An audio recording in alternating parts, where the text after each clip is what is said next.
Tibor Naki indexe ouvertement le gouvernement camerounais de crépuscule à la suite de l'homicide de la jeune Louise Dial. Abonnez-vous en activant la cloche de notification pour recevoir la primeur de nos futures publications. L'ancien sous-secrétaire d'État américain aux affaires africaines soutient que c'est pour une affaire de 500 francs CFA que la jeune écolière a été froidement assassinée par le gendarme.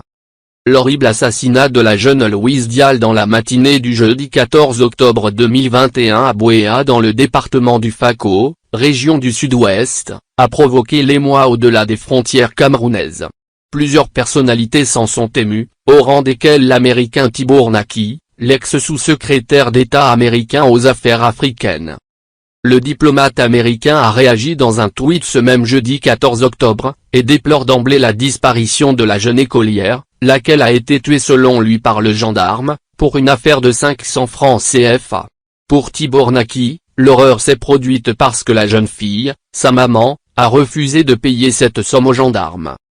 Quelqu'un doute-t-il que le pauvre enfant tué au Cameroun par un gendarme ait été abattu parce qu'il refusait de payer un pot de vin de 500 francs CFA?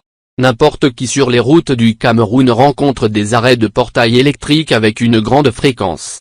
Honte à un gouvernement où la corruption coule de tous les niveaux et tue, a tweeté Tibor Naki. Une thèse évidemment non confirmée par l'armée, qui a produit en fin d'après-midi un communiqué pour tenter de clarifier les circonstances de cette double tragédie, puisque dans la foulée de cet assassinat, le gendarme en question sera lui aussi battu à mort par une population en furie.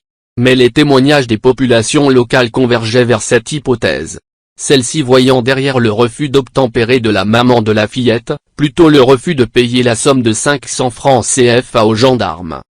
Tibor Naki, qui a toujours l'attention rivée sur le conflit armé au nord-ouest et au sud-ouest, et qui connaît parfaitement le Cameroun, accuse par ailleurs le gouvernement d'avoir entretenu un règne de la corruption, au point où ce fléau tue désormais au sens propre comme au figuré.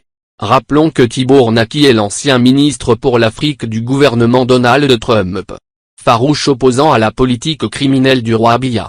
Les mauvaises langues racontent qu'après avoir bu le thé chinois chez le Nougui lors de sa venue au Cameroun, il s'est vivre précipité à faire des éloges à ce dernier.